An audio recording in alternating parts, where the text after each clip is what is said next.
My name is Philip Arkcoll, and today I'll be talking about how we as an organization are using data to help companies adapt to a more flexible or remote work future. Just a little bit about me. I'm one of the founders of Worklytics. I also help to run the New York HR Analytics Meetup. Shout out to that group. One of the, I think, only good things about COVID is that you can now join meetups all over the world without being there in person because they're all remote. So I'd encourage you to check out that meetup and meet the group of New York analytics people analytics professionals.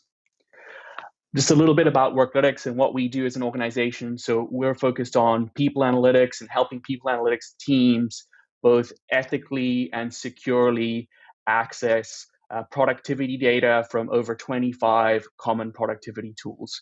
We pull the data on a real-time basis, aggregate it to pseudonymize it, clean it in a number of ways, generate over 400 metrics on process, collaboration, teamwork, and leadership, and even generate predictive models to tie that activity to business outcomes like sales results and employee engagement. We then output that data to customer data warehouses where your people analytics team has direct access to it to be able to work on your own use cases and build your own dashboards in tools like Tableau. And we also help those teams and really act as an extension of your team to work on a wide range of use cases using productivity or activity data from common tools. Just as a quick overview of some of the use cases that we've worked with several organizations on: onboarding, very common one; work-life balance; organizational network analysis has obviously been talked about a lot at the event; manager effectiveness and collaboration. The use case that I'm going to be talking about today and sharing a number of insights on is remote work, the move to work from home during COVID, and how this data has been absolutely critical for helping organizations both adapt to that change and plan what they're doing in future. So we've been doing a lot of work in the past 6 months since COVID, as a number of our customers are working on how they adapt to the move to work from home and transitioning to thinking about what they're going to do in future. And we've worked with customers at various different places along the spectrum, from organizations that have decided to go fully remote to some more organizations that are thinking about a more hybrid work structure, to organizations that are looking forward to going back to work or have never gone to work from home, either because they can't because of the type of work and the industries that they're in, or that they just generally don't believe in remote work and have some skepticism around the impact there. So there's a wide range and a mix of feelings about what the right strategy going forward is. And needless to say, this has been a huge change. I think many of others have talked about the impact that this is having, and our focus is really on helping organizations ensure that they make a successful transition to wherever they are along the spectrum, and that all of their teams are taken along and are doing the best possible to adapt to the change. There's been a lot out there in the press recently. Clearly, a lot of organizations have already jumped in with both feet. In the last couple of months, organizations like Atlassian and Twitter announcing that they're either going fully remote or hybrid, and even Apple, which previously talked about previously didn't really consider a lot of remote work, has now warmed up to some of the remote work ideas with an announcement from Tim Cook recently. What's interesting is that a lot of this seems to be happening in the tech sector. That might be because technology companies do the type of work that make it easier to go remote or to support flexible work. It might be because they already have the right tools in place to be able to do it, or because they're feeling pressure from their workforces to move to remote work. At the same time, there's been sort of conflicting news from other organizations and groups that are concerned with potential issues with moving remote and certainly during the work from home period due to COVID. There was an article recently talking about how JP Morgan had detected issues with productivity from their traders, particularly millennials. So that was something that was of concern to some organizations. The Atlantic wrote a really interesting article on how the work from home period is impacting new employees, a new generation of employees coming into the workforce, their ability to generate networks and social capital and the connections that they need to progress in their careers is somewhat limited, and potentially some of this work from home period is a lost opportunity for them. And then I think an issue that's being talked about a lot during the conference, and I think is a big concern, is what impact does this have on minority groups, on women and people of color? They have potentially less opportunity to meet with people face to face, build the networks that they need to grow within organizations, and what impact will remote and flexible work have on them? And so we talk to a lot of CHROs, to CEOs of organizations who are trying to figure out what to do. They're hearing a lot of signals, feeling kind of pressure from both sides, from their employees, wanting to figure out ways to allow more flexibility, but from managers and leaders in the organization trying to figure out how they deal with this change. And I think this is a unique opportunity for us as people analytics professionals to really use all the data that we have at our disposal to help our organizations make the right decisions for the type of work that we do, for the types of teams and roles that we have in our specific cases. And so we've been talking to a lot of people analytics teams. There's been some fantastic work through surveys. Peakon a second ago talking about the results that they've had running pulse surveys. I think those are critical for getting a sense of how organizations are adapting to the change. But ultimately, if you're going to understand how work patterns, how collaboration is changing due to remote work or flexible work, there is no better source of data than data from the work tools themselves. That is the sort of best source of truth about how work is changing inside of organizations. And if you're a people analytics team working in an organization that is strongly considering either flexible or fully remote work, I think that it's absolutely critical that you have access to this data at the aggregate level to be able to understand how these changes are impacting all of your teams and to help your organization adapt more effectively. And one might argue it might even be irresponsible not to have access to some visibility around the impact that this is having in organizations. And to drive this point home, I'm going to talk about some of the types of examples that we're seeing in the work that we're doing with organizations and helping them adapt to this change, and the recommendations that we're making to help them deal with these issues. I'm going to highlight 4 major challenges that have come up in a lot of the work that we do, and go into the recommendations that we make for each of them and some of the results that we've seen as an outcome of making those changes. And so the first is concerns around organizations becoming potentially more siloed, less communication between teams and departments, difficulty onboarding. It's harder to bring new employees on when you're not face-to-face anymore. You don't have that same hands-on experience. The challenges building teams, people concerned about whether brainstorming and team cohesion and leadership within teams is as easy in a remote or partly remote scenario. And then something that's been talked about a lot throughout the conference, employee well-being, and how do you handle that in a remote or flexible work scenario. So the first challenge we've done a lot of work on is a question around whether organizations have become more siloed. So here's a very simple example of the type of thing that we commonly see. So you imagine 2 teams, a sales team and a product team. Neither of those teams really needs each other on a day-to-day basis to do their work. The sales team is focused on their priorities and their conversations with customers, and the product team is focused on building product and doing what they need to do.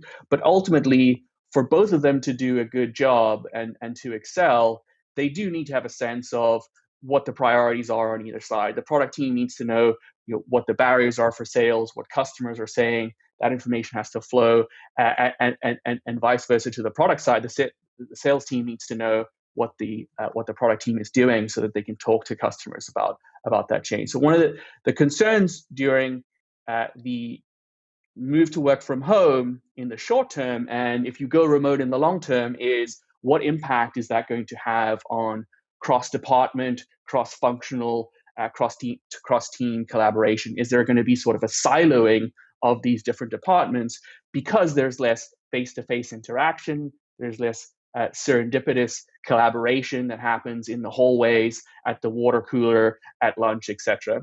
And there's certainly data to show that may well be the case. We've analyzed data on over 100,000 digital employees and looked at the types of trends on what's happening across industries, across a variety of organizations. And this is an example, for instance, of the number of cross-functional connections that the average individual in an organization has. And the section in red is the period since work from home, where a lot of teams have gone to fully or partly remote. And the reality is that in many organizations, we've seen a steady decline in those cross-functional connections. And that decline not only has persisted throughout the period, but I think has continued to increase or fall off as time continues. So certainly something to think about. What impact does this have on the flow of information, on how effective people are, on innovation, etc. So we're doing a lot of work with organizations thinking about that and the impact that it has. The good news is that there's a lot that you could do to address these types of issues. How do you prevent these silos from forming? These are some examples of what we do and work with on the type of work that we do with customers to help them mitigate this issue. The first is there's a lot you could do to actively drive more cross-functional collaboration. Simple example, create a mentorship program and assign mentors across departments to create those connections. Second, very obvious one, roll out better tools that make collaboration easier to do. Organizations that have heavy use of tools like Slack and Teams, for instance, suffer a lot less from this issue because they've created the platforms that make it very easy for some of that organic collaboration to occur, for those connections to be created. And then some organizations are doing a fantastic job of maintaining that social layer even in a remote or flexible work scenario. Remote all hands meetings on a weekly basis is a very simple example. LinkedIn, for example, does them, but I think they're a fantastic mechanism for maintaining that sort of single layer of communication, giving different functions opportunities to speak about what they're working on and spread that information across an organization. The second challenge I mentioned was onboarding of employees. Clearly, onboarding is going to be harder when you're fully remote. How do you bring people on in the first day, make them feel welcome, take them out to lunches, help them build their networks within the organization? It's just a very different process. And we spoke to a customer who is bringing on thousands of interns, and their internship program has completely changed. It's no longer what it was before. There are questions about whether it's as effective. Is it the same fun experience where you get to meet people and really grow your network and career when you're sitting at home and it's remote? So how do organizations deal with this change? And I think this type of data can help provide a lot of insights. One of the key things that we look at when you're building your network as a new employee in an organization, how long does that take for you to go from a couple of connections, your manager, and maybe one peer, to a full-fledged network within the organization that spans functions and departments, allows you to be an effective employee, to get the information you need to do your job. And so we've looked at, and we've done cohort analyses on how long it takes the average new employee to build those types of functional networks in organizations. And so this shows the amount of time that it takes for the average new hire pre-COVID. And we've certainly seen across a range of organizations that that's taking longer for new hires to do, building that network, building those relationships, because they just don't have all of that organic or as much of that organic interaction that they would have if they were face to face in the same office together. So how do you alleviate these issues if you're going remote? How do you mitigate?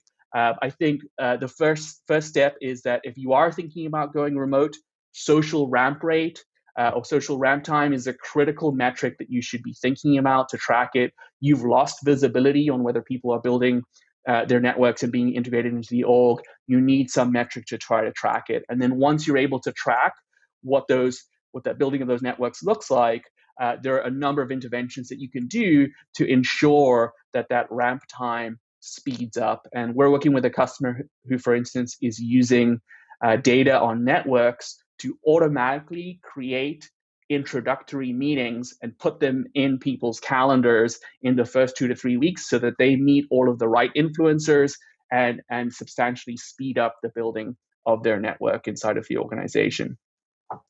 The third challenge that we commonly deal with in the move to remote or working from home is this question about teams. How do you build effective teams?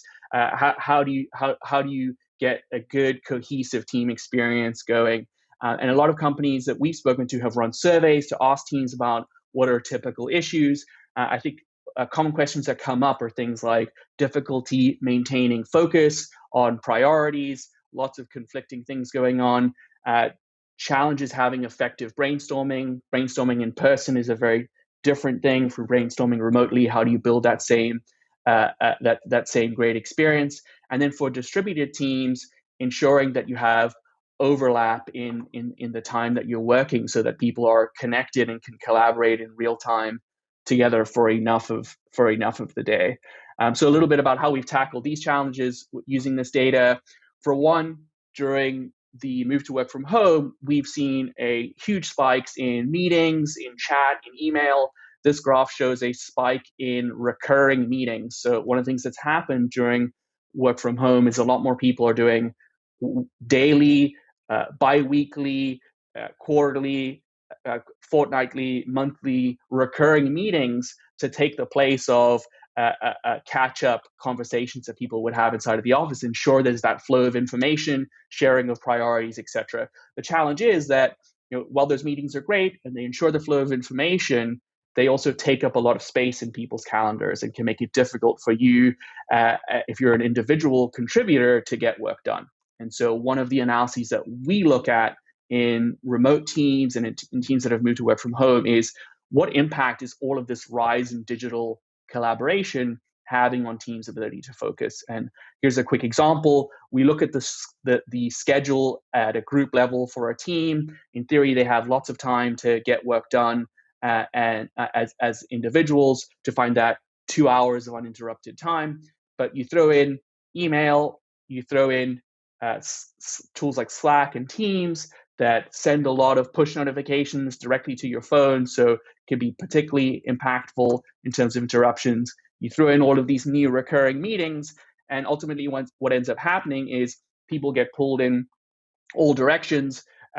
During COVID, it's already a challenging period with people having to work around their home schedules, childcare, etc. You throw in all of this additional a layer of interruption through communication, and ultimately what can happen is that you have teams that are at work for 8 or 9 hours a day, trying to get things done, but ultimately most of that time is spent collaborating, and there's very little time for individual work, for focus, or flow time for those individuals. And that's fine, can be fine if you're a manager, but it's problematic if you're a knowledge worker, like a software developer or creative writer or a designer, and you need time to focus to get things done.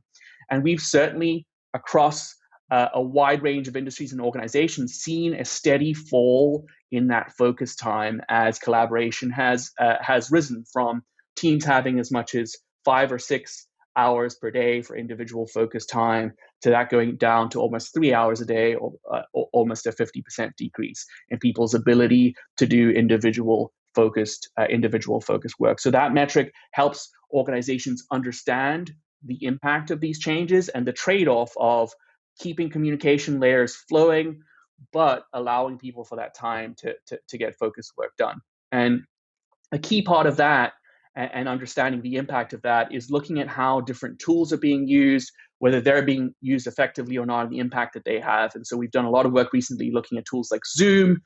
I know there's been a lot of talk about things like Zoom fatigue, and it's been a steady topic throughout the work from home period. We've integrated with Zoom recently and are looking at some really interesting metrics that I think are very insightful about how teams might be using products like this and Slack and Teams. And so to give you an example of some of the types of metrics we've looked at is by looking at Zoom, you can get a sense of whether meetings start on time or whether they're persistently starting late, whether they're ending early or on time. What is the relative participation rate?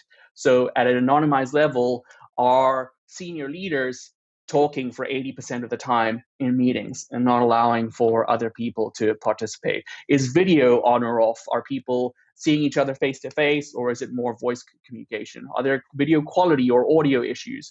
Are conversations more ad hoc or planned? So I think taking a deep look at how these different tools are being used to facilitate collaboration is absolutely critical for getting a sense of how you're managing that move to more flexible remote work. And here's a kind of a funny example on some analysis that we did with Zoom data. And basically what it shows is the more meetings you have per day, the later you are for every meeting on average. And so I think what you get is a lot of very senior leaders who are in 8, 9, 10 meetings per day, and they're late for every single one of those meetings that they attend, and potentially are wasting other people's time, individual contributors' time who need that to get things done.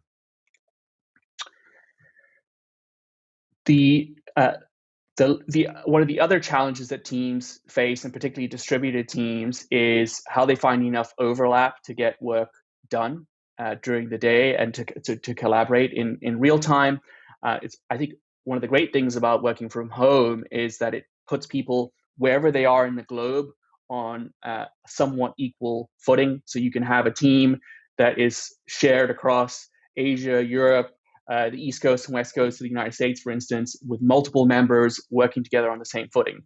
But what you need to make those teams successful is you need to ensure that they have some overlap every day, that at least for a few hours, there's enough crossover time on their work hours and time zones. And so one of the analyses that we do to help those teams in that distributed remote scenario is look at what the effective crossover time is based on all of the schedules across months and months of time, and ensure that it is sufficient for people to get that real-time collaboration and connection. So we can highlight at an organizational level, for instance, where are the regions where you don't have enough overlap in your working hours, and potentially what you might need to think about is either restructuring those teams or changing the working hours to ensure there's a little bit more overlap time to be able to do that. Then the last challenge, and I won't talk too much about this, but I think it's one of the really interesting use cases for this data, as we talked a lot about at the conference, is generally employee well-being. And work-life balance can be a challenge when moving to remote. This data can give you a great sense of how your work-life balance might be changing in your organization. One of the things that we've seen is a spike in the length of people's days, going from around 8 hours to closer to 9 hours. So those days sort of stretching out, people answering email and working later into the evening, starting earlier in the day. And that is particularly prevalent in organizations where managers send a lot of after hours emails. So when they lengthen, one of the first things we look at is there a lot of after hours email? Where's that after hours email coming from? And I think managers can have a huge impact on the stretching out of those days by sending emails late in the evening, creating the expectation that people need to respond. They need to be on at 8 or 9 o'clock at night. And so that sort of creates a pervasive issue in organizations where work-life balance starts to be affected. I think it's more common in remote teams because there just isn't that visibility. You can't end the day when people clearly walk away and there's a clear distinction between work time and work time and personal time. It all blurs into one. Solving that issue, I think, to solve that issue, managers are absolutely key. in the organizations that are doing the best job of adapting to great well-being in work from home or remote scenario, they're really engaging their managers. Managers are the last mile. They're the people that are talking to their team on a daily or a weekly basis, can check in with them, see how they're doing, see if they're struggling or not, that they have the right tools, etc. But managing remote teams is a very different proposition. It requires a different set of skills, a different set of tools, and organizations I think need to be very cognizant of that fact and help to support those networks within their organizations. And just one last example of what we like to see in organizations is that reaching out of managers through the work from home COVID period. And you can see here in March, in a number of different orgs, we've seen a lot more one-on-one meetings between individuals and their managers, and that hopefully is managers checking in, seeing how people are doing, and responding and supporting them as much as possible. So I think this is absolutely critical to see, and this data really helps you get an understanding of what that outreach looks like, not only at the manager level, but at leadership levels, at the HR level, across the organization. So this is just some quick examples of how we're helping organizations use data from common productivity tools to adapt to the recent move to work from home, but also think about whether they want to support a more flexible or remote work future, and to ensure that that transition, if they decide to do it, is a success, that they have the right metrics to be able to track and do it. And we're working with a number of companies on a remote work analysis where we look at a year's worth of data to give you a sense of how your organization's adapted to work from home, what are the potential issues that have come up, and what that can tell you about what you need to do if you're thinking about offering flexible or remote work in the future. What are the things you have to watch out for?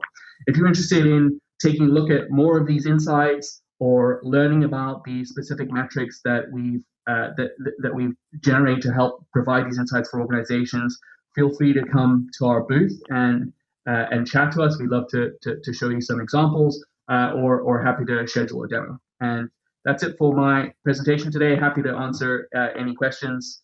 Back to you, Al. Hey, Philip, yeah, again, congratulations on what you've achieved there, because it's been a few, I think several years now that you've been at this, and your narrative has both stayed consistent and it's been enhanced. And one of the things that I celebrated early on is you were one of the first, to my mind, that really brought a tool to the fore that emphasized the value and visibility of focus time. Because we all need it, whether it be introverts, extroverts, we need time.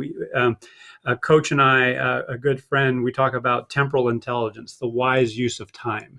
And particularly in remote works with kids running around behind and all these potential distractions, focused time is cherished time. And how do we manage it individually? How do we manage it organizationally? And obviously that's what you're talking about there and bringing to the world. So thank you for doing what you do and how you do it. And there's some positive buzz here, which I'll share with you after the fact, but we do have to sign off now. But before we do, any closing comments? And by the way, your booth is really cool, so I'll just put that in too. But any closing comments? You're dead on focus time. It's a luxury in these times, but it's really up to each of us to ensure that we manage our time, manage our calendars, and take ownership for that ultimately. So that I think is the key to dealing with it. Well, thanks, Al. Outstanding. Thanks. You be well. Thank you.